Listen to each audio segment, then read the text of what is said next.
നമസ്കാരം. വനമാലിയിലേക്ക് ഏവർക്കും സ്വാഗതം. കുംഭമേള നഗരിയായ പ്രയാഗ്രാജിന്റെ പുണ്യമായ ആ ഭൂമി സ്പർശിക്കാനുള്ള ഭാഗ്യം എനിക്കും ലഭിച്ചു. ജനുവരി മാസം മുതൽ ഞാൻ കുംഭമേളയിലേക്ക് പോകാൻ താല്പര്യമുണ്ടോ എന്ന് പല സുഹൃത്തുക്കളോടും ബന്ധുക്കളോടുമൊക്കെ അന്വേഷിച്ചിരുന്നു. പക്ഷെ എല്ലാവർക്കും താല്പര്യമുണ്ടെങ്കിലും അവിടെയുള്ള ആ തിരക്കിനെ ഭയന്നിട്ട് ആരും വരാൻ തയ്യാറായിരുന്നില്ല. അങ്ങനെ കുറെ കാലമായി വലിയ ബന്ധമൊന്നും ഇല്ലാതിരുന്ന പഴയ ഒരു സുഹൃത്തിനെ മറ്റൊരാവശ്യത്തിനായി എനിക്ക് വിളിക്കേണ്ടി വന്നു. അപ്പോൾ ആ സുഹൃത്തും ഇതുപോലെ കുംഭമേളയ്ക്ക് പോകാൻ ആരെയും കൂട്ടുകിട്ടാതെ ഇരിക്കുകയായിരുന്നു. അങ്ങനെ ഞങ്ങൾ രണ്ടുപേരും കൂടി ഒരുമിച്ച് കുംഭമേളയ്ക്ക് പോകാൻ തീരുമാനിക്കുകയായി. പിന്നീട് റെയിൽവേ ടിക്കറ്റിന് വേണ്ടിയുള്ള തിരച്ചിലായിരുന്നു. ആകെ കേരളത്തിൽ നിന്നും 2 ട്രെയിന് അവിടേക്ക് പോകുന്നുള്ളൂ. എറണാകുളം പാറ്റ്ന എക്സ്പ്രസ് ആഴ്ചയിൽ ഒരു ദിവസമുണ്ട്. പിന്നെ കൊച്ചുവേളി ഗയ സ്പെഷ്യൽ ട്രെയിനാണ് ഉള്ളത്. ഇതിൽ 2ലും ഫുള്ളായിരുന്നു ടിക്കറ്റ്. തത്കാല് കിട്ടാൻ ഞങ്ങൾ ശ്രമിച്ചു, കിട്ടിയില്ല. പിന്നെ അടുത്തുള്ള സംസ്ഥാനങ്ങളിൽ നിന്നും, അതായത് ബാംഗ്ലൂരിൽ നിന്നും ചെന്നൈയിൽ നിന്നൊക്കെ ഞങ്ങൾ ടിക്കറ്റിന് വേണ്ടി ശ്രമിച്ചു. കാരണം അവിടെ നിന്നൊക്കെ സ്പെഷ്യൽ ട്രെയിനുകൾ ധാരാളമുണ്ട്. പക്ഷെ അതും ഫുള്ളായിരുന്നു. പിന്നെ ആദ്യം ഞങ്ങൾ ടിക്കറ്റ് നോക്കുമ്പോൾ ഈ ഷാഹി സ്നാന ദിവസവും അതിന് തൊട്ടടുത്തുള്ള ദിവസങ്ങളും ഒഴിവാക്കിയിട്ടായിരുന്നു ടിക്കറ്റ് നോക്കിയിരുന്നത്. കാരണം ഈ ദിവസങ്ങളിൽ അവിടെ വലിയ ജനപ്രവാഹമായിരിക്കും. അപ്പോൾ ആ തിരക്ക് ഒഴിവാക്കാനായിട്ട് അതില്ലാത്ത മറ്റു ദിവസങ്ങളിൽ മാത്രമായിരുന്നു ഞങ്ങൾ ടിക്കറ്റ് കിട്ടുമെന്ന് നോക്കിയിരുന്നതും. പക്ഷെ ഈശ്വര നിയോഗം വേറൊന്നായിരുന്നു. മാഘി പൂർണിമ സ്നാനം എന്ന ഷാഹി സ്നാനത്തിൻ്റെ അന്ന് പുലർച്ചെ 4 മണിക്കാണ് ഞങ്ങൾ പ്രയാഗ്രാജിൽ വണ്ടി ഇറങ്ങിയത്. എല്ലാവരും ഈ വിശേഷപ്പെട്ട ദിവസങ്ങളിൽ വന്ന് സ്നാനം ചെയ്യാനാണ് ആഗ്രഹിക്കുന്നത്. പക്ഷെ ഞങ്ങൾ ഈ ദിവസങ്ങളിലെ തിരക്ക് ആലോചിച്ചിട്ട് ഈ ദിവസം വേണ്ട എന്ന് വെക്കുകയാണ് ചെയ്തത്. എന്നാൽ പ്രസിദ്ധമായ മാഘി പൂർണിമയിൽ തന്നെ വന്ന് സ്നാനം ചെയ്യണം എന്നതായിരിക്കണം ഞങ്ങളുടെ നിയോഗം എന്ന് തോന്നുന്നു. പിന്നെ എനിക്ക് മാഘമാസത്തിലെ പൗർണമിക്ക് മുൻപ് തന്നെ പ്രയാഗ്രാജിൽ പോകണം എന്നുണ്ടായിരുന്നു. കാരണം എന്താണെന്ന് വെച്ചാൽ ഈ മാഘി പൂർണിമ എന്ന് പറയുന്ന ഈ ദിവസമാണ് അവിടെ കൽപ്പവാസം അവസാനിക്കുന്നത്. കൽപ്പവാസം എന്ന് പറഞ്ഞാൽ ഒരുതരം തപസ് തന്നെയാണ്. അതായത് തൊട്ടുമുന്നത്തെ പൗഷ മാസത്തിലെ പൗർണമി മുതൽ, വെളുത്തവാവ് മുതൽ ഈ മാഘമാസത്തിലെ പൗർണമി വരെയാണ് കൽപ്പവാസം അനുഷ്ഠിക്കുന്നത്. ഈ നാഗ സാധുക്കളും മറ്റു അഖാഡകളിലെ സന്യാസിമാരെല്ലാം ഈ കൽപ്പവാസത്തിനായിട്ടാണ് ഇവിടെ വരുന്നത് എന്ന് പറഞ്ഞു കേട്ടു. അപ്പോൾ ഈ മാഘമാസത്തിലെ പൗർണമി സ്നാനത്തോടുകൂടി ഇതിലെ പല സന്യാസി വര്യന്മാരും തിരിച്ചു പോകുമത്രേ. ഇവർ എവിടെ നിന്നാണ് വരുന്നത് എന്നോ എവിടേക്കാണ് തിരിച്ചു പോകുന്നത് എന്നൊന്നും നമുക്ക് അറിയില്ല. ഈ നാഗ സന്യാസിമാരെയും മറ്റുള്ള സന്യാസി വര്യന്മാരെയൊക്കെ കാണുക എന്നത് തന്നെ ഏറ്റവും വലിയ പുണ്യമായിട്ടാണ് ഞാൻ കരുതുന്നത്. അതുകൊണ്ടാണ് ഈ മാഘ പൂർണിമയ്ക്ക് മുൻപ് തന്നെ പ്രയാഗ്രാജിൽ എത്തിച്ചേരണം എന്ന് ഞാൻ ആഗ്രഹിച്ചതും. പറഞ്ഞ പോലെ മാഘ പൂർണിമ സ്നാനം കഴിഞ്ഞതിന് ശേഷം ഇവിടെ വന്നപ്പോൾ പല അഖാഡകളും ഒഴിഞ്ഞു കിടക്കുന്നതാണ് കാണുന്നത്. പല സന്യാസിമാരും ഇനി ശിവരാത്രി കഴിഞ്ഞിട്ടേ പോകുന്നുള്ളൂ എന്ന് പറഞ്ഞു. അത് കഴിഞ്ഞിട്ടും ചിലർക്ക് എന്തൊക്കെയോ ഇവിടെ സന്യാസ കർമ്മങ്ങളുമായി ബന്ധപ്പെട്ട് നിൽക്കണം എന്നും പറഞ്ഞു കേട്ടു. എന്തായാലും കുറെ പേരൊക്കെ ഇവിടെ നിന്ന് പോയി കഴിഞ്ഞിരിക്കുന്നു. പിന്നെ ഈ കൽപ്പവാസം സന്യാസി വര്യന്മാര് മാത്രമല്ല കേട്ടോ അനുഷ്ഠിക്കുക. ഇവിടെ ഗൃഹസ്ഥാശ്രമികളും ഇവിടെ വന്ന് കൽപ്പവാസം അനുഷ്ഠിക്കാറുണ്ട്. പ്രത്യേകിച്ച് പ്രയാഗ്രാജിലുള്ള ഗൃഹസ്ഥാശ്രമികൾ പലരും കൽപ്പവാസം അനുഷ്ഠിക്കുന്നവരാണ്. ഈ ഗൃഹസ്ഥാശ്രമികളായിട്ടുള്ളവരും ഈ കൽപ്പവാസത്തിന്റെ എല്ലാ നിയമങ്ങളും അനുസരിച്ച് നിഷ്ഠയോടെ തന്നെയാണ് ഇത് അനുഷ്ഠിക്കുന്നത്. നിയമം എന്ന് പറഞ്ഞു കഴിഞ്ഞാൽ ബ്രഹ്മചര്യം അനുഷ്ഠിക്കണം. അതുമാതിരി ഭൂമിയിൽ ശയിക്കാൻ പാടുള്ളൂ, നിലത്ത് കിടക്കാനേ പാടുള്ളൂ. 1 പ്രാവശ്യം ഭക്ഷണം കഴിക്കാൻ പാടുള്ളൂ. 3 പ്രാവശ്യം ഗംഗാസ്നാനം ചെയ്യണം. പിന്നെ അസത്യം പറയരുത്. ഇങ്ങനെ തുടങ്ങി ചില നിയമങ്ങളാണ് ഇതിനുള്ളത്. ഇതെല്ലാം അനുസരിച്ച് ആധ്യാത്മിക പുസ്തകങ്ങൾ പാരായണം ചെയ്ത് ജപധ്യാനങ്ങളോടെ ആധ്യാത്മിക ചിന്തയിൽ മുഴുകി 30 ദിവസം വസിക്കുന്നതാണ് കൽപ്പവാസം എന്ന് പറയുന്നത്. കൽപ്പം എന്ന് പറഞ്ഞു കഴിഞ്ഞാൽ ബ്രഹ്മാവിൻ്റെ ഒരു ദിവസമാണ്. മുൻപ് ഞാൻ കുംഭമേളയെക്കുറിച്ചൊരു വീഡിയോ ചെയ്തിരുന്നു. അതിൽ ഞാൻ പറഞ്ഞിരുന്നു മനുഷ്യരുടെ ഒരു കൊല്ലമാണ് ദേവന്മാരുടെ ഒരു ദിവസം എന്ന്. അതുപോലെയാണ് ബ്രഹ്മാവിന്റെ ഒരു ദിവസം എന്ന് പറഞ്ഞാൽ നമുക്ക് ഒരു കൽപ്പമാണ്. ഇനി ഒരു കൽപ്പം എന്താണെന്ന് ഞാൻ പറഞ്ഞുതരാം. നമ്മള് ചതുർയുഗം എന്ന് പറയാറ് അല്ലെ, 4 യുഗങ്ങളാണുള്ളത്. ഇപ്പോൾ കലിയുഗാണ്.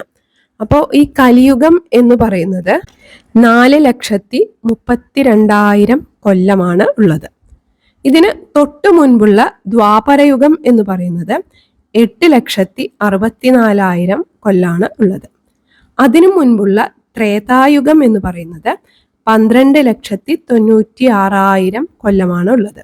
അതിനു മുൻപത്തെ കൃതയുഗം എന്ന് പറയുന്നത് 17,28,000 കൊല്ലങ്ങളാണ് ഉണ്ടാവുക. 1000 ചതുർയുഗങ്ങൾ ചേർന്നാലാണ് ഒരു കൽപ്പമാവുക. ആ ഒരു കൽപ്പമാണ് ബ്രഹ്മാവിന്റെ ഒരു ദിവസം എന്ന് പറയുന്നത്.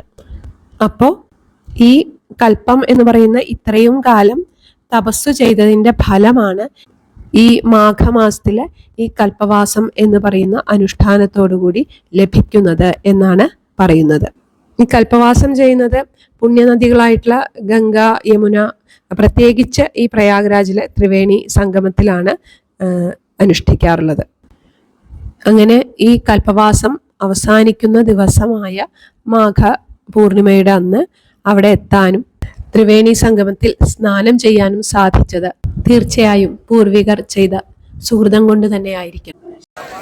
അങ്ങനെ ഞങ്ങളും ഈ ജനസാഗരത്തിലൂടെ ഒഴുകി സ്റ്റേഷന് പുറത്തെത്തി.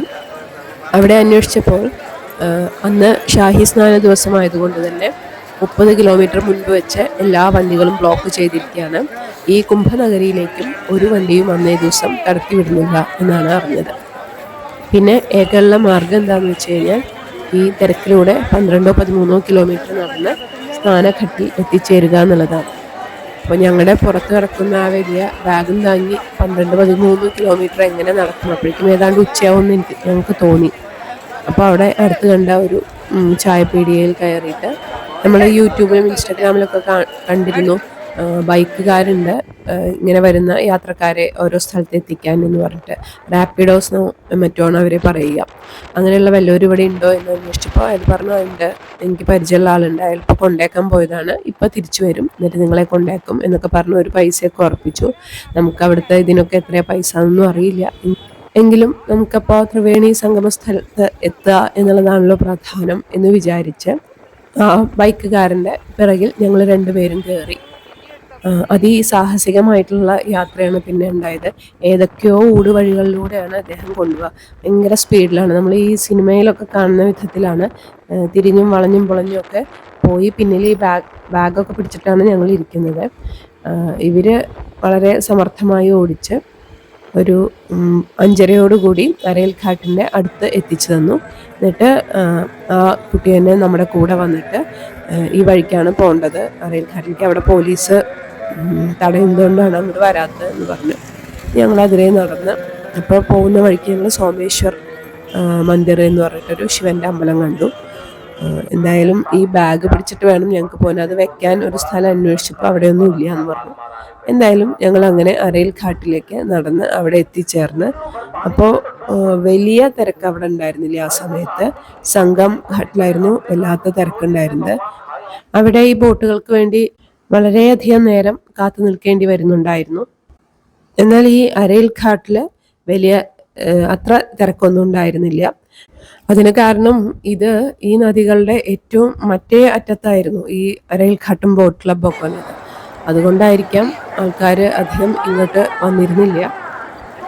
പിന്നെ ഈ പുണ്യനദികളിൽ വന്ന് സ്നാനം ചെയ്യേണ്ടത് എങ്ങനെയാണെന്നും ഓരോ മുങ്ങലിലും ഓരോ സങ്കല്പങ്ങളാണ് എന്നൊക്കെ ഞാൻ പല അറിവുള്ള ആൾക്കാരിൽ നിന്നും മനസ്സിലാക്കിയിരുന്നു.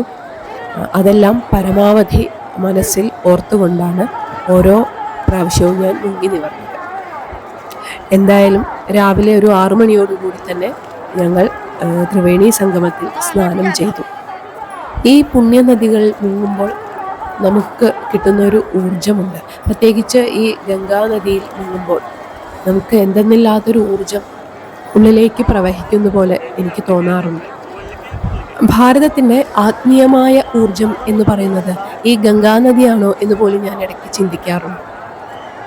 ആരോ പറഞ്ഞതുപോലെ ഈ 50 കോടി 60 കോടി ജനങ്ങൾ വെറും 10-16 കിലോമീറ്റർ മാത്രം നീളമുള്ള ഇവിടെ ഒത്തുചേരണമെങ്കിൽ ശക്തമായ ഒരു ആകർഷണ ബലം തന്നെ ആയിരിക്കില്ലേ? സ്നാനത്തിന് ശേഷം ഞങ്ങൾ ഈറൻ വസ്ത്രമൊക്കെ മാറ്റി.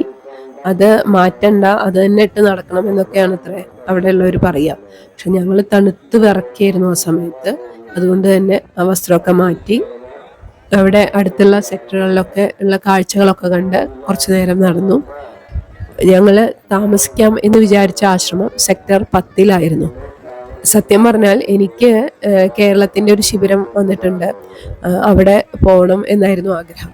പക്ഷേ എൻ്റെ സുഹൃത്തിൻ്റെ ബന്ധുക്കൾക്ക് പരിചയമുള്ളതാണ് എന്ന് പറഞ്ഞിട്ടാണ് ഈ ആശ്രമം ഞങ്ങൾക്ക് സജസ്റ്റ് ചെയ്തത്. അങ്ങനെ അവർക്ക് പരിചയമുണ്ടാവും എന്ന് വിചാരിച്ചിട്ടാണ് ഞങ്ങൾ ആ ആശ്രമത്തിലേക്ക് പോയത്. ആശ്രമത്തിലെത്താൻ ഇവിടെ നിന്ന് കുറേ ദൂരം ഉണ്ടായിരുന്നു. അപ്പോൾ കുറേ ദൂരം ഞങ്ങൾ നടന്നു. ആ നടക്കുന്നത് ശരിയായ ഭാഗത്തേക്കാണോ എന്ന് പോലും ഞങ്ങൾക്ക് അറിയില്ലായിരുന്നു. പോലീസുകാരോട് ചോദിച്ചപ്പോൾ അവർ പറഞ്ഞു ഏതോ ഒരു പൂള് ക്രോസ് ചെയ്തിട്ട് കടന്നാൽ മതി എന്നൊക്കെ. പക്ഷെ ആ പൂളിലൊക്കെ ഭയങ്കര തിരക്കായിരുന്നു. അങ്ങനെ ഞങ്ങൾ വീണ്ടും ഒരു ബൈക്കുകാരനെ സമീപിച്ചു. അപ്പം അയാൾ അത്ര ദൂരമൊന്നും പറ്റില്ല, കുറച്ച് ദൂരം നൈനി ബ്രിഡ്ജ് വരെ കൊണ്ടാക്കാം എന്ന് പറഞ്ഞു. അങ്ങനെ അതിൽ ഞങ്ങൾ വീണ്ടും സാഹസികമായി കയറി, രണ്ടുപേരും കയറി നൈനി ബ്രിഡ്ജിൻ്റെ താഴെ എത്തിച്ചു. അപ്പോഴേക്കും നല്ല വെയിലായി തുടങ്ങിയിരുന്നു. ആ സമയം വരെ ഞങ്ങൾ ഭക്ഷണമൊന്നും കഴിച്ചിട്ടുണ്ടായിരുന്നില്ല. എന്താണെന്നറിയില്ല, വിശപ്പ് ഞങ്ങളെ തീരെ ബാധിച്ചിരുന്നില്ല. അവിടെ നിന്ന് നൈനി ബ്രിഡ്ജ് ക്രോസ് ചെയ്ത് തരാം എന്ന് വേറൊരു ബൈക്കുകാരൻ പറഞ്ഞു. അങ്ങനെ അയാളുടെ പിന്നിൽ കയറി. അപ്പോഴാണ് അവിടെ എത്തിയപ്പോഴാണ് നൈനി ബ്രിഡ്ജ് അന്ന് അടച്ചിട്ടിരിക്കുകയാണ്. അപ്പോൾ പഴയ ബ്രിഡ്ജുണ്ട്, അതിലേ പോവാം എന്ന് പറഞ്ഞ എന്തോ ഭാഗ്യത്തിന് അയാൾ ഞങ്ങളെ അതിലേ കൊണ്ടുപോയി. ഈ പഴയ ബ്രിഡ്ജ് എന്ന് പറഞ്ഞാൽ അത് കുറേ സവിശേഷതകളുള്ള ബ്രിഡ്ജാണ് കേട്ടോ. പണ്ട് ഈസ്റ്റ് ഇന്ത്യ കമ്പനിക്കാർ പണിതതാണ് നൈനി ഓൾഡ് ബ്രിഡ്ജ് എന്ന് പറയുന്ന ഇത്. ഡബിൾ ഡെക്ക് ആയിട്ടുള്ള സ്റ്റീൽ ട്രസ് ബ്രിഡ്ജാണ് ഇത്. അപ്പർ ഡെക്കിൽ മുകളിൽ 2 ലൈൻ റെയിൽവേ ലൈനാണുള്ളത്, അത് കൂടെ ട്രെയിൻ പോകുന്നുണ്ട്. താഴെ റോഡാണുള്ളത്, അതിൽ വാഹനങ്ങൾ പോകുന്നുണ്ട്. ബ്രിഡ്ജിന് താഴെ സ്വാഭാവികമായും ബോട്ടും തോണികളും ഒക്കെ പോയിക്കൊണ്ടിരിക്കുന്നുണ്ട്. പിന്നെ ഭാരതത്തിലെ പണ്ടത്തെ ഏറ്റവും നീളം കൂടിയ ബ്രിഡ്ജുകളിൽ ഒന്നാണ് ഈ നൈനിയിലുള്ള ഈ ഓൾഡ് ബ്രിഡ്ജ് എന്ന് പറയുന്ന ഇത്. എന്തായാലും അത് ക്രോസ് ചെയ്ത് തന്നിട്ട് അതുവരെ വന്നിട്ടുള്ള ആള് പോയി. പിന്നെ അവിടെ നിന്ന് കുറച്ച് നടന്ന് ഞങ്ങൾ വേറൊരാളോട് സെക്ടർ 10-ൽ എത്തിക്കുകയോ ചോദിച്ചപ്പോൾ അയാൾ പറഞ്ഞു, അയ്യോ ഇത് ഇവിടുന്ന് കുറേ ദൂരമുണ്ട്, അതിൻ്റെ കുറച്ച് ആ ഭാഗത്തൊക്കെ എത്തിച്ചു തരാമെന്ന് പറഞ്ഞിട്ട് അതിൽ അങ്ങനെ വേറൊരു ബൈക്കിൽ ഞങ്ങൾ കയറി. ഒരു തുടക്കം, അതായത് കുംഭനഗരി തുടങ്ങുന്നത് വരെ എത്തിക്കാം എന്നാണ് പറഞ്ഞത്. പക്ഷെ അവിടെയൊക്കെ പോലീസിന്റെ ബാരിക്കേഡ് ഉള്ളത് കൊണ്ട് അതിന് മുന്നേ ഞങ്ങൾക്ക് ഇറങ്ങേണ്ടി വന്നു. പിന്നെയും കുറച്ച് ദൂരം ആ നല്ല വെയിലത്ത് ഇങ്ങനെ നടന്നു. അപ്പോഴൊരു സ്കൂട്ടറിലെ ആള് എവിടേക്കാണ് നിങ്ങൾക്ക് പോകേണ്ടത് എന്നൊക്കെ ചോദിച്ചു. ഞങ്ങൾ ആ നടത്തം കണ്ടിട്ടായിരിക്കണം. അപ്പോൾ ഇതേപോലെ സെക്ടർ 10 എന്ന് പറഞ്ഞു. അപ്പോൾ അയാൾ പറഞ്ഞു കുംഭനഗരി വരെ കൊണ്ടാക്കി തരാം, അത് കഴിഞ്ഞാൽ പിന്നെ നിങ്ങൾ പോകണം എന്ന് പറഞ്ഞു. അങ്ങനെ ശരി എന്ന് വിചാരിച്ച് കുംഭനഗരി വരെ കൊണ്ടാക്കി തന്നു. കുംഭനഗരിയിൽ ഞങ്ങൾ പ്രവേശിച്ചപ്പോൾ അത് സെക്ടർ 19 ആയിരുന്നു. അവിടെ ഞങ്ങൾ പലരോടും അന്വേഷിച്ചപ്പോൾ ചിലവർ പറഞ്ഞു ഇവിടെ ചെറിയൊരു ബ്രിഡ്ജ് ഉണ്ട്, അത് കടന്നാൽ നിങ്ങൾക്ക് 10-ലെത്താം എന്ന് പറഞ്ഞു.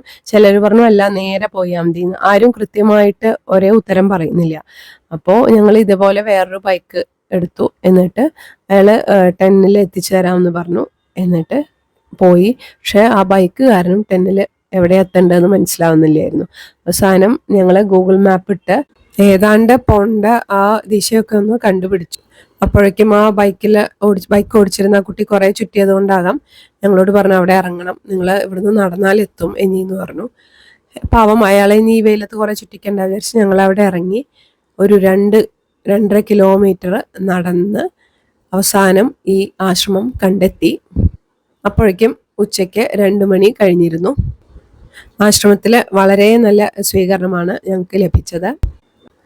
അവിടെ ടെൻറ്റും ഉണ്ട്, ഡോർമെട്രി ഉണ്ട്. അതിൽ ഗാർഗി എന്ന് പേരിട്ടിട്ടുള്ള ഒരു ഡോർമെട്രിയാണ് ഞങ്ങൾക്ക് അനുവദിച്ചത്.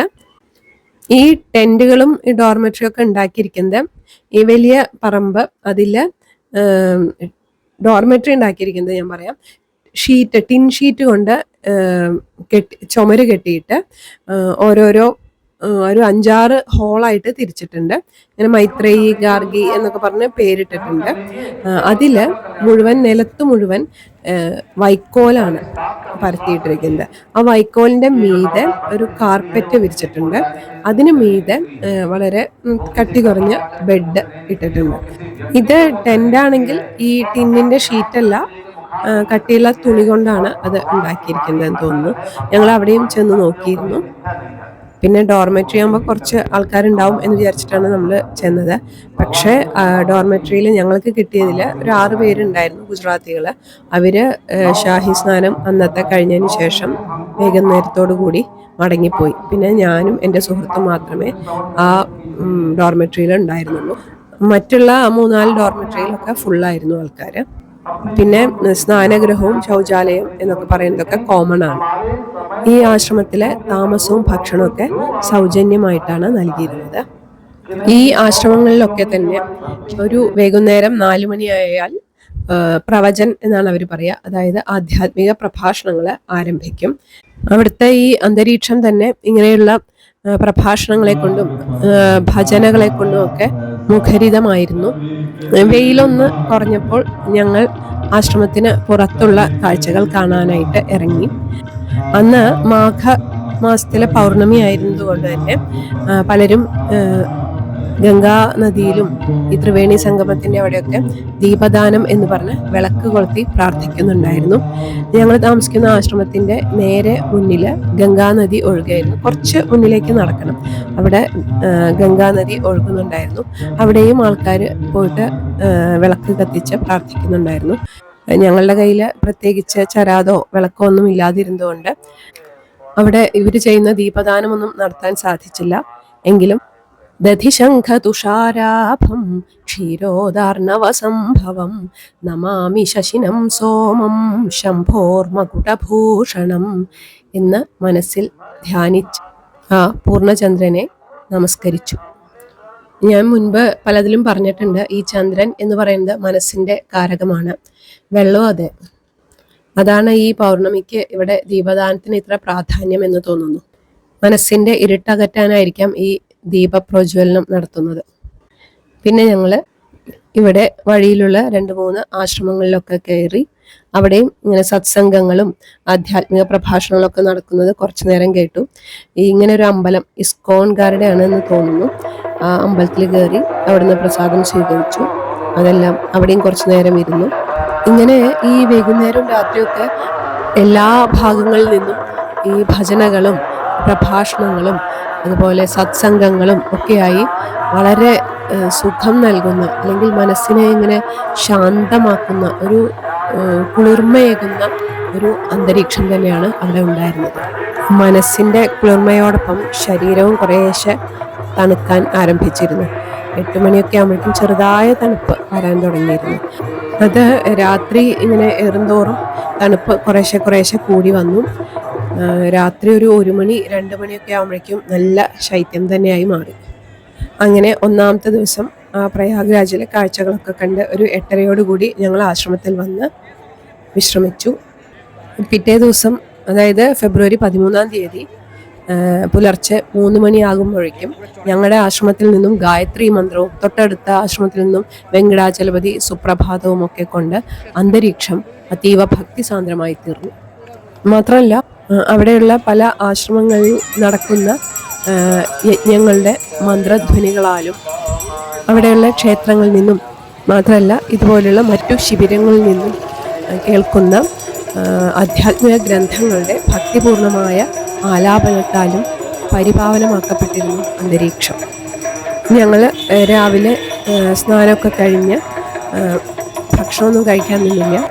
അവിടെ നിന്നും മറ്റു സെക്ടറുകളിലെ കാഴ്ചകൾ കാണാനായി പുറപ്പെട്ടു. ഇത് 9-ാമത്തെ സെക്ടറാണ്. ഇവിടെയൊക്കെ തിരക്ക് വളരെ കുറവാണ് കേട്ടോ. ഇവിടെയുള്ള പല ശിബിരങ്ങളും പൊളിച്ചു മാറ്റുന്നുണ്ട്. ഞാൻ പറഞ്ഞില്ലേ, കുറേ ആൾക്കാരൊക്കെ ഇവിടുന്ന് പോയി തുടങ്ങിയ കൽപ്പവാസം തീർന്നതോടുകൂടി കുറേ പേര് ഇവിടുന്ന് പോയി. ഇനി ഇവർ വാരാണസിയിലാണത്രേ പോവുക. എന്നിട്ട് ശിവരാത്രി അവിടെ കുളിച്ചിട്ടാണ് അവിടുന്ന് അവനവൻ്റെ സ്ഥാനത്തേക്ക് തിരിച്ചു പോകുന്നത്.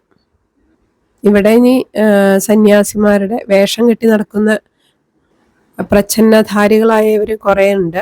അത് നമുക്ക് മനസ്സിലാവും. അവർ നമ്മളെ അടുത്തേക്ക് വിളിച്ച പൈസയൊക്കെ ചോദിക്കും നമ്മുടെ അടുത്തുനിന്ന്. അവരുടെ ആ വർത്തമാന രീതിയിൽ നിന്ന് തന്നെ നമുക്ക് മനസ്സിലാക്കാം ഇവര് ശരിയായ സന്യാസിമാരാണോ അല്ലേ എന്നൊക്കെ ഉള്ളത്. നോക്കൂ, ഈ 4000 ഹെക്ടർ ഭൂമിയിൽ ഒരുക്കിയിരിക്കുന്ന ഈ ടെന്റ് സിറ്റി എന്ന് പറയുന്നത് ശരിക്കും ഗംഗാനദി ഒഴുകുന്ന വഴിയാണ്. ഈ ഗംഗാനദിയുടെ ജലനിരപ്പ് താഴുന്ന സമയത്താണ് ഇവിടെ ഇങ്ങനെ ഈ ടെന്റ് സിറ്റി ഒരുക്കിയിരിക്കുന്നത്. ഈ കൃത്രിമ നഗരം ഉണ്ടാക്കിയെടുക്കാൻ ഒരു കൊല്ലം പോലും ഇവരെ എടുത്തിട്ടില്ല എന്നതാണ് ഏറ്റവും അത്ഭുതം. ഇങ്ങനെ വളരെ ശ്രമകരമായ ജോലിയിലൂടെയാണ് ഈ 4000 ഹെക്ടർ ഭൂമി ഇവിടെ ഇങ്ങനെ ഒരുക്കിയിരിക്കുന്നത് അത്ര. ഈ കുംഭമേളയ്ക്ക് വേണ്ടി മാത്രം ഇവര് കിലോമീറ്ററോളം ഇലക്ട്രിക് ലൈനും പൈപ്പ് ലൈനും ഒക്കെ വലിച്ചിട്ടുണ്ട്. പിന്നെ ഇതിനു വേണ്ടി മാത്രം പല സ്ഥലത്തും റോഡ് നിർമ്മിച്ചിട്ടുണ്ട്, സീവേജ് ലൈൻ ഇട്ടിട്ടുണ്ട്. 10-15 ഈ പാൻറ്റൂൺ എന്ന് പറഞ്ഞിട്ടുള്ള താൽക്കാലികമായ പാലങ്ങൾ ഇവർ നിർമ്മിച്ചിട്ടുണ്ട്. ഇതിനുവേണ്ടി റേഷൻ കാർഡും കൂടി വിതരണം ചെയ്തിട്ടുണ്ട് എന്നാണ് അറിയാൻ കഴിഞ്ഞത്. എന്നിട്ട് ഈ ടെന്റ് സിറ്റിനെ 25 സെക്ടറായിട്ട് തിരിച്ചിട്ടുണ്ട്. ഓരോ സെക്ടറിലും പ്രത്യേകമായിട്ടുള്ള പോലീസ് സ്റ്റേഷൻ, ഫയർ സ്റ്റേഷൻ, അതുമാതിരി മെഡിക്കൽ സംവിധാനങ്ങളൊക്കെ ഉണ്ട്. ഞാൻ എൻ്റെ വീഡിയോയിൽ കാണാം, ഓരോ സെക്ടർ സ്റ്റാർട്ട് ചെയ്യുമ്പോഴും അവിടെ പോലീസും മറ്റേ അർദ്ധ സൈനിക വിഭാഗവും ഒക്കെ വളരെ ഭംഗിയായിട്ട് ഈ സുരക്ഷാ ക്രമീകരണങ്ങൾ നിയന്ത്രിക്കുന്നത്. പിന്നെ എന്നും കോടിക്കണക്കിന് ആളുകളാണ് ഇവിടെ വന്നു പോയിക്കൊണ്ടിരിക്കുന്നത്. എന്നിട്ടും ഒരു മാലിന്യ പ്രശ്നമൊന്നും ഇവിടെ കാണാനില്ല. പ്ലാസ്റ്റിക് എന്ന് പറയുന്ന സാധനം റോട്ടിലോ എവിടെയും കാണാനില്ല. ഈ കുംഭമേള നഗരിയിലെ എല്ലായിടത്തും ഭക്ഷണം സൗജന്യമായിട്ട് നൽകുന്നുണ്ട്. അതുകൊണ്ട് തന്നെ ആയിരിക്കണം എവിടെയും വിശന്ന് തളർന്നിട്ടുള്ള കണ്ണുകൾ കാണാനില്ല. അന്നം ഈശ്വരനാണ് എന്ന് കരുതിയിട്ടാണ് ഇവരെല്ലാം ഭക്ഷണം സ്വീകരിക്കുന്നത് തന്നെ എന്ന് തോന്നുന്നു. പ്രത്യേകിച്ച് ചെറുപ്പക്കാരായവർ പോലും ഈ ഭക്ഷണം ശരീരം നിലനിർത്താനുള്ള ഒരു ഉപാധി മാത്രമാണ് എന്ന രീതിയിലാണ് അന്നം സ്വീകരിക്കുന്നത്. അവിടെ എത്തിയ 12-ാം തീയതി മുതൽ 14-ാം തീയതി വൈകുന്നേരം ഇങ്ങോട്ട് പുറപ്പെടുന്നത് വരെ ഒരു നേരം മാത്രമാണ് ഞങ്ങൾ ശരിയായി ഭക്ഷണം കഴിച്ചിട്ടുള്ളൂ. അത് ഭക്ഷണം കിട്ടാഞ്ഞിട്ടല്ല, അതിൻ്റെ ഒരു ആവശ്യം തോന്നിയില്ല എന്നുള്ളതാണ്. ഞങ്ങൾ ഇങ്ങനെ 9, 8, 7 എന്ന് പറഞ്ഞ് ഓരോ സെക്ടറുകൾ കണ്ട് ഇത് സെക്ടർ 7 ആണെന്ന് തോന്നുന്നു. അവിടെയാണ് വെങ്കടാചലപതിയുടെ ഒരു അമ്പലമുണ്ട്. മുന്നിൽ തന്നെ ഒരു ഗരുഡന്റെ വിഗ്രഹമൊക്കെ ഉണ്ട്.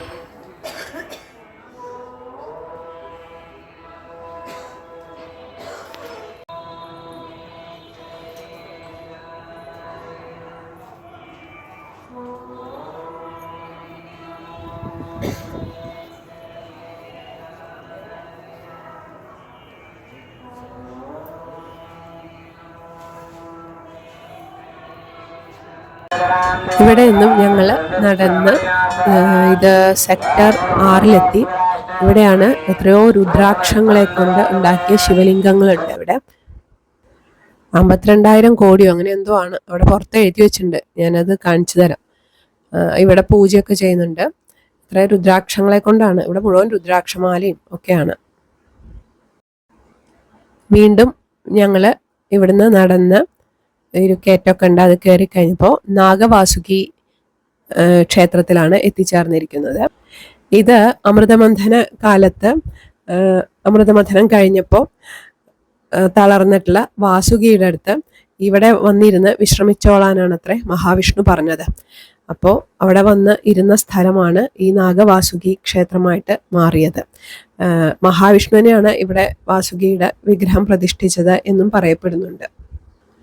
അപ്പോൾ പ്രയാഗ്രാജിൽ ത്രിവേണിയിൽ മുങ്ങിക്കുളിച്ചാൽ ഇവിടെയും തൊഴണം എന്നൊക്കെയാണ് പറയുന്നത്. ഇവിടുന്ന് ഞങ്ങൾ ഇനി ലേട്ടെ ഹനുമാൻ മന്ദിർ എന്ന് പറഞ്ഞിട്ടുള്ള ഒരു അമ്പലമുണ്ട്. ഹനുമാന്റെ ശയനരൂപത്തിലുള്ള വിഗ്രഹമാണ് അവിടെ ഉള്ളത്. അവിടെ നല്ല തിരക്കാണ് എന്ന് പറഞ്ഞു. അവിടേക്കാണ് ഞങ്ങൾ നടന്നു പോകാമെന്ന് വിചാരിച്ചു. കുറേ നടന്നപ്പോൾ ഇപ്പം അടുത്തൊന്നും എത്തുന്നു തോന്നിയില്ല. അപ്പോൾ വീണ്ടും ഒരു ബൈക്കിനെ ശരണം പ്രാപിച്ചു. അയാൾ ഞങ്ങളെ സംഘം, അതായത് ത്രിവേണി സംഗമത്തിൻ്റെ ഒരു സംഘം എന്ന് പറഞ്ഞിട്ടുള്ള സ്നാനഘട്ടമുണ്ട്, അവിടെയാണ് കൊണ്ടെത്തിച്ചത്.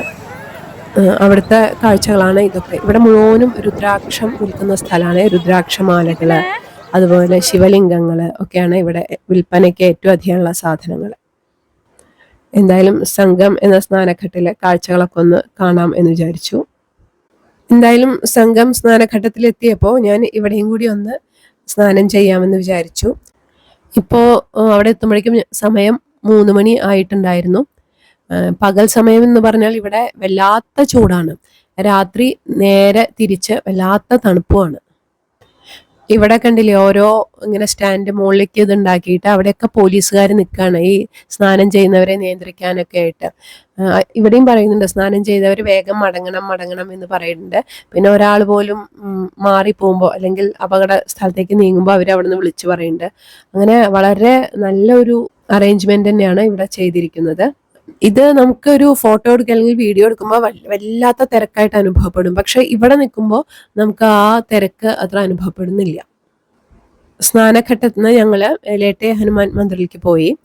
അവിടെ അത് 5:30 ആരതി സമയത്തെ തുറക്കുള്ളൂ, ഇപ്പൊ തുറക്കില്ല എന്നാണ് പറഞ്ഞത്. അപ്പൊ സമയം 4 മണി ആവണേ ഉണ്ടായിരുന്നുള്ളൂ. അപ്പൊ അതിൻ്റെ അടുത്ത് തന്നെ ഒരു കോട്ടയുണ്ട്. അവിടെയാണ് അക്ഷയവഡ് എന്ന് പറയുന്ന വൃക്ഷമുള്ളത്. അതായത് ആ ആൽവൃക്ഷം എത്ര നശിപ്പിക്കാൻ ശ്രമിച്ചിട്ടും നശിച്ചിട്ടില്ല അത്രേ. അതിലാണ് ആ ഇലയിലാണ് നമ്മൾ ആലില കണ്ണൻ എന്നൊക്കെ പറയാറില്ലേ, ഈ ഇലയിലാണ് കൃഷ്ണൻ കിടക്കുക എന്നൊക്കെയാണ് അവർ പറയുന്നത്. അതായത് പ്രളയം വന്നാലും നശിക്കാതെ നിൽക്കുന്നതാണ് അത്ര ഈ വൃക്ഷം. അവിടെ അടുത്ത് തന്നെ സരസ്വതി കൂപം എന്ന് പറഞ്ഞിട്ട് ഒരു ജലാശയമുണ്ട്. സരസ്വതി നദിയിലെ ജലമാണ് അതിൽ കാണുന്നത് എന്നാണ് പറയുന്നത്. ഈ കുംഭമേളയുടെ സമയത്ത് മാത്രമാണ് ഈ കോട്ട തുറന്നു കൊടുക്കുള്ളൂ എന്നൊക്കെയാണ് പറഞ്ഞു കേട്ടത്. അതിൻ്റെ വിശദാംശങ്ങളൊന്നും എനിക്കറിയില്ല. പിന്നെ ഹനുമാൻ മന്ദിർ തുറക്കാൻ ഞങ്ങൾ കാത്തു നിന്നില്ല. കാരണം ഇതിൻ്റെ ഏതോ ഒരറ്റത്താണ് ഞങ്ങൾ താമസിക്കുന്ന ആശ്രമം. പിന്നെ ഇവിടെ വളരെ തിരക്കുണ്ട് തൊഴാനായിട്ട്. അപ്പോൾ ചിലപ്പോൾ ഇവിടുന്ന് തൊഴുത് വരുമ്പോഴേക്കും രാത്രി 8 മണിയൊക്കെ ആവും. പിന്നെ അവിടെ എത്താൻ ബുദ്ധിമുട്ടായിരിക്കും. അപ്പം ഞങ്ങൾ എന്തായാലും അവിടെ പുറത്ത് അവർ ഇത് വെച്ചിട്ടുണ്ടായിരുന്നു, വേണമെങ്കിൽ നിങ്ങൾ ഇവിടുന്ന് തൊഴുതോളൂ എന്ന് പറഞ്ഞിട്ട്. അപ്പം എന്തായാലും അവിടുന്ന് തൊഴുത് ഞങ്ങൾ തിരിച്ചു പോന്നു. തിരിച്ച് കുറേ ദൂരം നടന്നു. ഞങ്ങൾ ഒരു 2-2.5 കിലോമീറ്ററിലധികം നടന്നിട്ടുണ്ടാവും. നടന്നെത്തിയപ്പോഴും എവിടേക്കാണ് നടക്കണമെന്ന് പറഞ്ഞിട്ടല്ല, എല്ലാവരും നടക്കുമ്പോൾ കൂടെ നടക്കുക എന്ന് പറയില്ല, അങ്ങനെ നടന്നതാണ്. കുറേ കഴിഞ്ഞ് എവിടെ എത്തിയപ്പോൾ ഞാനൊരു പോലീസുകാരനോട് ചോദിച്ചു, ഞങ്ങൾക്ക് ഇങ്ങനെ സെക്ടർ 10 പോകാൻ എങ്ങനെയാണ് പോകേണ്ടത് ചോദിച്ചപ്പോൾ അയാൾ പറഞ്ഞു, ഇവിടുന്ന് ക്രോസ് ചെയ്തിട്ട് ഓട്ടോ വിളിച്ച് പോയിക്കോളൂ, അത്ര ദൂരം ഉണ്ട് എന്ന് പറഞ്ഞു. അപ്പോൾ ഓട്ടോ ഒന്നും കിട്ടിയില്ല. വീണ്ടും ഒരു ബൈക്കുകാരനെ കണ്ടുപിടിച്ച് അതിൽ കയറി അയാൾ സെക്ടർ 10 എത്തിക്കാം എന്ന് ഉറപ്പ് തന്നു. അപ്പോഴേക്കും ഞങ്ങൾക്ക് ഏതാണ്ട് ശീലമായിരുന്നു ഈ ബൈക്കുകാരോട് സംസാരിക്കേണ്ട രീതിയും ഒക്കെ. അങ്ങനെ അയാൾ ഒരു 6:30 ഞങ്ങളെ സെക്ടർ 9 എത്തിച്ചു തന്നത്. അതെന്നെ സമാധാനം വിചാരിച്ചു. പിന്നെ കുറച്ച് നടന്നാൽ മതിയല്ലോ സെക്ടർ 10. അങ്ങനെ ഞങ്ങൾ സെക്ടർ 9 കാഴ്ചകളൊക്കെ ഒന്നുകൂടി കണ്ട് ഞങ്ങൾ താമസിക്കുന്ന ആശ്രമത്തിലേക്ക് തിരിച്ചെത്തി. ആശ്രമത്തിൽ എത്തിയപ്പോഴാണ് ഞങ്ങൾ ആലോചിച്ചത് 2 ദിവസം മാത്രമേ ഈ ആശ്രമത്തിൽ താമസിക്കാൻ സാധിക്കുള്ളൂ. ഞങ്ങൾക്കാണെങ്കിൽ തിരിച്ചുള്ള ടിക്കറ്റ് ശരിയായിട്ടുമില്ല. ഞങ്ങൾ ഇവിടുന്ന് പുറപ്പെട്ടതിന് ശേഷം തിരിച്ചു വരാനുള്ള ടിക്കറ്റിനെ കുറിച്ച് നോക്കാൻ തുടങ്ങിയത്. അപ്പോൾ ഒന്നും കിട്ടുന്നുണ്ടായിരുന്നില്ല. അവസാനം ബോംബെയിൽ നിന്ന് കേരളത്തിലേക്ക് ഒരു ടിക്കറ്റ് കിട്ടി. പക്ഷെ ബോംബെയിലെത്താൻ ടിക്കറ്റ് കിട്ടുന്നുമില്ല. അവസാനം പ്രയാഗ്രാജിൽ നിന്നും ബോംബെക്ക് വരുന്ന 2 ട്രെയിനിൽ ഞങ്ങൾ വെയിറ്റിംഗ് ലിസ്റ്റിൽ ടിക്കറ്റ് ബുക്ക് ചെയ്തിട്ടു. 2, 3 അങ്ങനെ 7, 8 എന്നൊക്കെ ആയിരുന്നു വെയിറ്റിംഗ് ലിസ്റ്റ്. അപ്പോൾ ഞങ്ങളത് കിട്ടും എന്നുള്ള പ്രതീക്ഷയിലായിരുന്നു ഉണ്ടായിരുന്നത്. എന്തായാലും ഞങ്ങൾക്ക് 14-ാം തീയതി പ്രയാഗ്രാജിനോട് വിട പറയണം. കാരണം 15-ാം തീയതി രാത്രി 8:45 ബോംബെയിൽ നിന്നും കേരളത്തിലേക്കുള്ള ഞങ്ങളുടെ ട്രെയിൻ. അങ്ങനെ അന്ന് രാത്രി ആശ്രമത്തിലെ ഭക്ഷണവും കഴിച്ച് ഞങ്ങൾ സുഖമായി കിടന്നുറങ്ങി. ഞങ്ങൾ താമസിക്കുന്ന ഡോർമെട്രിയിൽ അന്നും വേറെ ആരും വന്നിരുന്നില്ല. പിറ്റേ ദിവസം രാവിലെ 6 മണിയോടുകൂടി ആശ്രമത്തിലൊരു യജ്ഞം ആരംഭിച്ചിരുന്നു. അതിൽ ഞങ്ങളും അവിടെ പങ്കുകൊണ്ടു. ഏതാണ്ടൊരു 10 മണിയോടുകൂടി അത് അവസാനിച്ചു. അതിനുശേഷം അവിടെ ഭക്ഷണം വിതരണം ചെയ്തിരുന്നു. ഞങ്ങൾ പക്ഷേ ഭക്ഷണം കഴിക്കാൻ നിന്നില്ല. ആശ്രമത്തിലെ ഈ താമസ സൗകര്യം നോക്കുന്ന സ്വാമിജിയോട് ചെന്ന് ഞങ്ങൾ അന്ന് തിരിച്ചു പോകുന്ന കാര്യം സൂചിപ്പിച്ചു. പിന്നീട് ആശ്രമത്തിന് പുറത്തു പോയി ആ കുംഭമേള നഗരിയെ ഒന്നുകൂടി ദർശിച്ച് തിരിച്ചു വന്ന് ഞങ്ങളുടെ ബാഗൊക്കെ എടുത്ത് കുംഭമേള നഗരിയോട് വിട പറഞ്ഞു. ടിക്കറ്റ് വെയിറ്റിംഗ് ലിസ്റ്റിലായിരുന്നു എന്ന് പറഞ്ഞല്ലോ, ശരിയായില്ല. പിന്നെ ബസ്സുകളും കിട്ടിയില്ല. അപ്പോൾ എന്തായാലും പ്രയാഗ്രാജ് ജംഗ്ഷനിലേക്ക് നമുക്ക് പോകാം എന്ന് വിചാരിച്ച് ഞങ്ങൾ കുറേ ദൂരം നടന്ന് ഒരു മെയിൻ റോഡിലെത്തി. അവിടെ നിന്ന് ചോദിച്ചപ്പോൾ ഏതോ ഒരു അവിടെ ആ തദ്ദേശീയമായിട്ടുള്ളൊരു നല്ല മനുഷ്യൻ ഞങ്ങളോട് പറഞ്ഞു, ഇവിടുന്ന് നിങ്ങൾ ഓട്ടോ ഒന്നും വിളിക്കണ്ട, ഞാൻ ഒരു വഴി കാണിച്ചു തരാം, അവിടെ എത്തിക്കഴിഞ്ഞാൽ അടുത്ത് തന്നെയാണ് എന്ന് പറഞ്ഞിട്ട് അദ്ദേഹം കൂട്ടി കൊണ്ടുപോയിട്ട് ഒരു ജംഗ്ഷനിൽ എത്തിച്ചു. അവിടെ നിന്നും ഓട്ടോ വിളിച്ച് ഞങ്ങളെ കയറ്റി വിട്ടു. അതൊരു ഷെയർ ഓട്ടോ ആയിരുന്നു. വെറും 10 രൂപയ്ക്കാണ് ഞങ്ങൾ സ്റ്റേഷനിലെത്തിയത്. കുറച്ച് ദൂരം ഉണ്ടായിരുന്നു. പക്ഷെ അവിടെ എത്തിയപ്പോഴാണ് മനസ്സിലായത് ഇത് പ്രയാഗ് ജംഗ്ഷനാണ്. ഞങ്ങൾക്ക് പോകേണ്ടിയിരുന്ന പ്രയാഗ്രാജ് ജംഗ്ഷനായിരുന്നു. പക്ഷേ അവിടെയുള്ള പോലീസുകാർ ഞങ്ങളോട് പറഞ്ഞു, ഇവിടുന്ന് നിങ്ങൾ ടിക്കറ്റ് എടുത്തോളൂ, ബോംബെക്കുള്ള ടിക്കറ്റ് ഇവിടുന്ന് കിട്ടും, ഉണ്ടോ ചോദിച്ചാൽ എന്ന് പറഞ്ഞു. അപ്പോൾ ചോദിച്ചപ്പോൾ ഞങ്ങൾ പോകാൻ ഉദ്ദേശിച്ച ട്രെയിൻ ഈ വഴിക്ക് തന്നെയാണ് പോവുക, ട്രെയിന് ടിക്കറ്റൊന്നുമില്ല, ജനറൽ ടിക്കറ്റ് തരാമെന്ന് പറഞ്ഞു. എന്നിട്ട് ഞങ്ങളോട് പറഞ്ഞു നിങ്ങൾക്ക് കയറാൻ സാധിക്കില്ല, നിങ്ങൾ 3rd AC കയറി TTRനോട് ചോദിച്ച് അദ്ദേഹം സമ്മതിച്ചാൽ സീറ്റ് ഉണ്ടെങ്കിൽ ഫൈൻ അടച്ചിട്ട് അതിൽ യാത്ര ചെയ്തോളൂ എന്ന് പറഞ്ഞു. അങ്ങനെ ഞങ്ങൾ ഈ ജനറൽ ടിക്കറ്റ് കൊടുത്ത് വെയിറ്റിംഗ് റൂമിൽ പോയിരുന്നു. വെയിറ്റിംഗ് റൂം എന്ന് പറഞ്ഞാൽ വലിയൊരു ഹോളാണ്. ഓരോ ഭാഗത്തേക്ക് പോകേണ്ടവരെ ഓരോരോ വെയിറ്റിംഗ് റൂമിൽ ഇരുത്താണ്, തിരക്കില്ലാതിരിക്കാൻ വേണ്ടിയിട്ട്. ട്രെയിൻ വരാറായി കഴിഞ്ഞാൽ ഈ ആൾക്കാരെ സ്റ്റേഷനിലേക്ക് പറഞ്ഞേക്കും. അതുകൊണ്ട് സ്റ്റേഷനിൽ വല്ലാത്ത തിരക്കൊന്നുമില്ല, വളരെ നല്ല നിയന്ത്രണമായിരുന്നു അവിടെയൊക്കെ. അങ്ങനെ അവിടെ എത്തിയപ്പോഴാണ് ഞങ്ങൾക്ക് പൈസ കൊടുക്കേണ്ടി വരുമല്ലോ TTRക്ക്. അപ്പം ഞങ്ങളുടെ കയ്യിൽ ഗൂഗിൾ പേ ഉള്ളൂ. അപ്പോൾ അവിടെ കണ്ടൊരു പോലീസുകാരനോട് ചോദിച്ചു. അദ്ദേഹം ഞങ്ങളെ കൂട്ടി ATM വരെ വന്ന് ATMന്ന് പൈസ എടുത്ത് തിരിച്ച് ഞങ്ങളെ ഈ സ്റ്റേഷനിലേക്ക് കൊണ്ടാക്കി. കാരണം നമുക്ക് വഴി മനസ്സിലാവുന്നുണ്ടായിരുന്നില്ല നടന്നു പോകുന്നു. ഇവിടെ എത്തിച്ചു എന്നുള്ളതാണ്. അത്രയും നമുക്ക് സഹായം ചെയ്തു തരുന്നുണ്ട് അവിടുത്തെ ഈ പോലീസുകാരും അർദ്ധസൈനിക വിഭാഗവും. ട്രെയിൻ 2 മണിക്കൂർ ലേറ്റായിട്ടാണ് വന്നത്. വന്നപ്പോൾ ജനറൽ കമ്പാർട്ട്മെന്റിലും സ്ലീപ്പറിലും കാല് കുത്താൻ പോലും ഇടണ്ടായിരുന്നില്ല. അങ്ങനെ ഞങ്ങൾ 3rd AC കയറി ഒരു സ്ഥലത്തിരുന്നു. ഇതിലെ യാത്രക്കാരെല്ലാവരും തന്നെ ഈ കുംഭമേള കഴിഞ്ഞ് വരുന്നവരായിരുന്നു. അതുകൊണ്ട് തന്നെ ഈ ടിക്കറ്റ് കിട്ടാത്തതിൻ്റെ വിഷമമൊക്കെ അവർക്ക് അറിയാം. അതുകൊണ്ട് തന്നെ ഞങ്ങളോട് വളരെ സഹകരണത്തോടെയാണ് പെരുമാറിയതും. അതിൽ തന്നെ അമ്മയ്ക്കും മകനും ടിക്കറ്റ് കിട്ടിയിട്ടുണ്ട്, അച്ഛന് കിട്ടിയിട്ടില്ല. അങ്ങനെയൊക്കെ ഉള്ളവർ ധാരാളം ഉണ്ടായിരുന്നു. പ്രയാഗ്രാജ് ജംഗ്ഷൻ എന്നാണ് TTR കയറുള്ളൂ എന്നാണ് അവർ പറഞ്ഞത്. അങ്ങനെ പ്രയാഗ്രാജ് ജംഗ്ഷൻ എത്തിയപ്പോൾ ഞാൻ TTRനെ കാണാൻ വേണ്ടി ട്രെയിനിന് പുറത്തിറങ്ങി. അവിടെ ഇതിലും സുരക്ഷാ സംവിധാനമായിരുന്നു ഉണ്ടായിരുന്നത്. ടിക്കറ്റ് നോക്കിയിട്ട് അവരെ അതേ കോച്ചിലാണ് കയറ്റുന്നത്. ഒരുപക്ഷെ ഈ സ്റ്റേഷനിലാണ് ഞങ്ങൾ വന്നിരുന്നത് എങ്കിൽ ഈ 3rd AC ഞങ്ങൾക്ക് കയറാൻ സാധിക്കുമായിരുന്നില്ല. TTRനെ കാണാതെ ഞാൻ ഉള്ളിലേക്ക് കയറിയപ്പോൾ ഒരു യാത്രക്കാരനും AC അറ്റൻഡറും കൂടിയിട്ട് എന്നെ വളഞ്ഞിട്ട് പറഞ്ഞു, നിങ്ങളെ ടിക്കറ്റ് എവിടെ, ടിക്കറ്റ് കാണിക്കുമോ, എന്ത് വെച്ചിട്ടാണ് ഇതിൽ കയറണതെന്നൊക്കെ. അപ്പോൾ ഞാൻ ചോദിച്ചു നിങ്ങളാരാണ് എൻ്റെ അടുത്ത് ചോദിക്കാൻ ചോദിച്ചു. അപ്പോൾ ഒരാൾ പറഞ്ഞു AC അറ്റൻഡറാണെന്ന്, മറ്റേ പറഞ്ഞു യാത്രക്കാരനാണ്. ഞാൻ പറഞ്ഞു എനിക്ക് ടിക്കറ്റ് കാണിക്കേണ്ട ആവശ്യമില്ല, ഞാൻ TTRനെ കാണാൻ വേണ്ടിയിട്ടാണ് പുറത്തിറങ്ങിയത്. എനിക്ക് അപ്പോൾ പറഞ്ഞു അതിൽ നിങ്ങൾക്ക് ടിക്കറ്റ് ഇല്ലേ ചോദിച്ചു. നമ്മൾ ടിക്കറ്റ് ഉണ്ട്, ഞങ്ങൾ ജനറലാണ് എടുത്തിരിക്കുന്നത്, ഞാൻ ഇതിൻ്റെ ഫൈൻ അടച്ചിട്ട് ഇതിലിരിക്കാൻ പറ്റുമോ ചോദിക്കാൻ വേണ്ടിയിട്ടാണ് എന്ന് പറഞ്ഞപ്പോൾ വളരെ പരുഷമായിട്ടാണ് പറഞ്ഞത്, ഇല്ല നിങ്ങൾ ജനറൽ തന്നെ പോയി കയറണം എന്നൊക്കെ പറഞ്ഞു. ഞാൻ പറഞ്ഞു ജനറൽ നിങ്ങൾ കണ്ടാൽ മനസ്സിലാവില്ലേ, പുറത്ത് തൂങ്ങിയിട്ടാണ് ആൾക്കാർ നിൽക്കുന്നത്, അതിൽ കയറാൻ സാധിക്കുന്നില്ല, ഇവിടെ എത്ര ഫൈൻ വെച്ച് അടച്ച് ഇവിടെ നിന്നാലും മതി ഞങ്ങൾക്ക് എന്ന് പറഞ്ഞു. അപ്പോൾ മറ്റു യാത്രക്കാർ വന്നിട്ട് പറഞ്ഞു ഇവര് എവിടെ നിന്നാൽ നിങ്ങൾക്ക് എന്താണ് പ്രശ്നം, TTR വരട്ടെ എന്നിട്ട് തീരുമാനിക്കാം എന്നൊക്കെ പറഞ്ഞപ്പോൾ അവർ ഒന്ന് ഒതുങ്ങി. എന്നിട്ട് അറ്റൻഡർ എന്നോട് പറഞ്ഞു അധികം പൈസ തരികയാണെങ്കിൽ ഈ ഞങ്ങൾ ഇരിക്കുന്ന ഞങ്ങൾക്ക് കിടക്കാനുള്ള ഈ ബർത്ത് ഞങ്ങൾ നിങ്ങൾക്ക് തരാം, അതായത് ആ ബാത്റൂമിന്റെ ഭാഗത്ത് അറ്റൻഡേഴ്സിന് ഇരിക്കാനുള്ള ഒരു സംവിധാനമല്ലോ അത് ഞങ്ങൾക്ക് തരാം, ബാഗ് ഞങ്ങൾ ഇവിടെ ലോക്ക് ചെയ്യാം എന്നൊക്കെ പറഞ്ഞു. അപ്പോൾ ഞങ്ങൾ പറഞ്ഞു ഓക്കെ ഇപ്പം തന്നെ നിങ്ങൾ ഇവിടെ ഇരുന്നോളൂ, കുഴപ്പമില്ല എന്നൊക്കെ പറഞ്ഞു. എന്നിട്ട് TTR വന്നപ്പോൾ ഞങ്ങൾ സംസാരിച്ചപ്പോൾ സീറ്റ് ഉണ്ടാവില്ല, നിങ്ങൾക്ക് ഇത് കിട്ടിയിട്ടുണ്ടല്ലോ ഇവിടെ ഇരുന്നാൽ പോരെ എന്ന് ചോദിച്ച് അദ്ദേഹം ഞങ്ങളെ ഒഴിവാക്കി. അങ്ങനെ ഫൈൻ അടച്ച് ഇവർക്ക് അറ്റൻഡർക്ക് ഒരു പ്രത്യേക പൈസയൊക്കെ കൊടുത്ത് ഞങ്ങൾ രാത്രി അവിടെ കഴിച്ചുകൂട്ടി. പിറ്റേ ദിവസം ഒരു പുലർച്ചെ 5 മണിയാകുമ്പോൾ ഒരു TTR ഞങ്ങളോട് പറഞ്ഞു എൻ്റെ സീറ്റ് അവിടെ ഒഴിഞ്ഞു കിടക്കണ്ട, വേണമെങ്കിൽ അവിടെ പോയിരുന്നോളൂ എന്ന് പറഞ്ഞു. അപ്പോൾ ഞങ്ങൾ രണ്ടുപേരും സൈഡ് സീറ്റായിരുന്നു, അവിടെ പോയിരുന്നു. ഓരോ സ്ഥലത്തെത്തുമ്പോൾ TTRകൾ മാറുമല്ലോ. അപ്പം പിന്നീട് വന്ന TTR ഞങ്ങളോട് പറഞ്ഞു അവിടെ ഇരിക്കാൻ പറ്റില്ല, നിങ്ങൾ അവിടെ മുമ്പ് ഇരുന്നിരുന്ന സ്ഥലത്ത് തന്നെ ഇരിക്കണം എന്ന് പറഞ്ഞു. അപ്പോൾ ഞങ്ങൾ വീണ്ടും അറ്റൻഡേഴ്സ് ഇരിക്കുന്ന സ്ഥലത്ത് പോയിരുന്നു. രാത്രി അവിടെ ഇരിക്കുന്നത് പോലെയല്ല പകൽ സമയത്ത്, അവിടെ വല്ലാത്ത ചൂടും പൊടിയും പിന്നെ ആൾക്കാർ കയറി ഇറങ്ങുന്നതൊക്കെ കൂടി ഇരിക്കാൻ ഇത്തിരി ബുദ്ധിമുട്ടാണ്.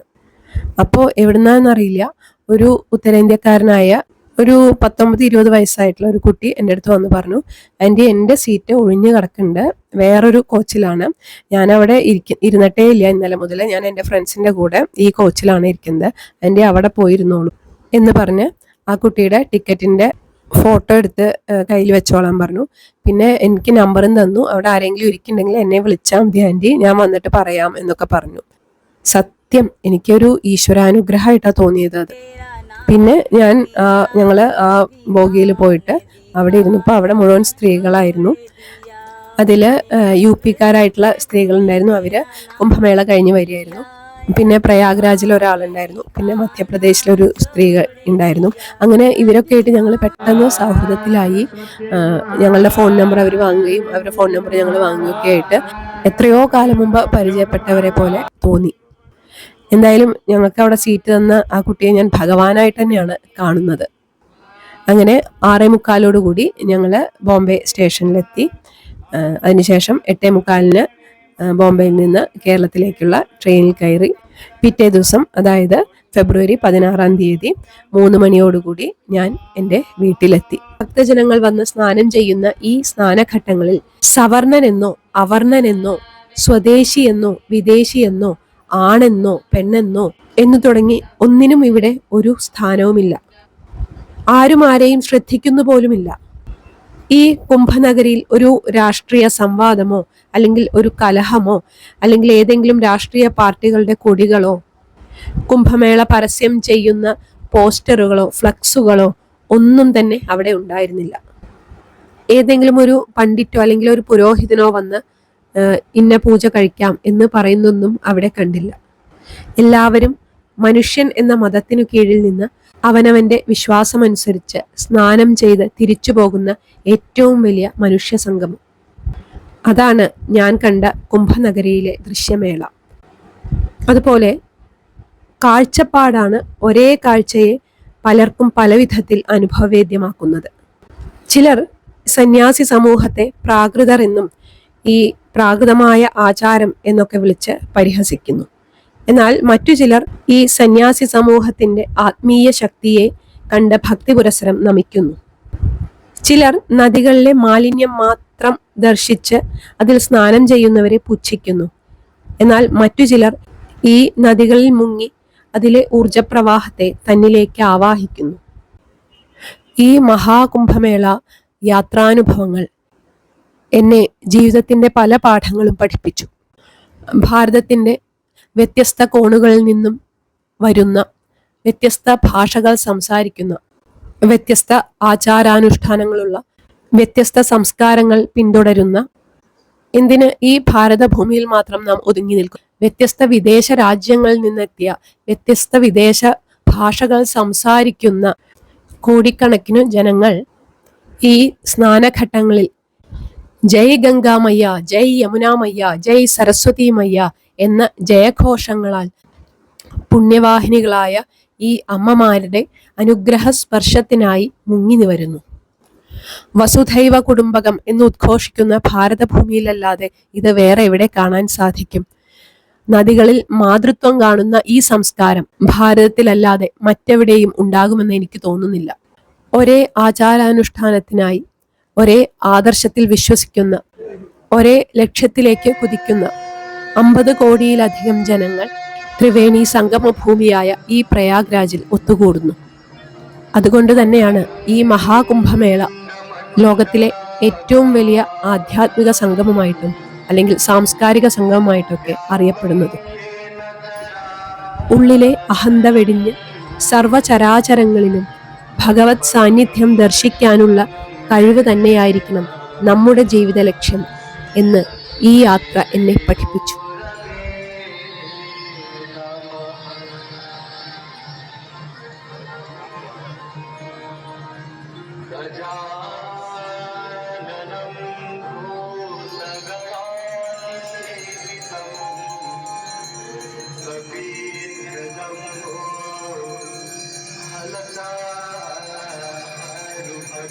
Hello.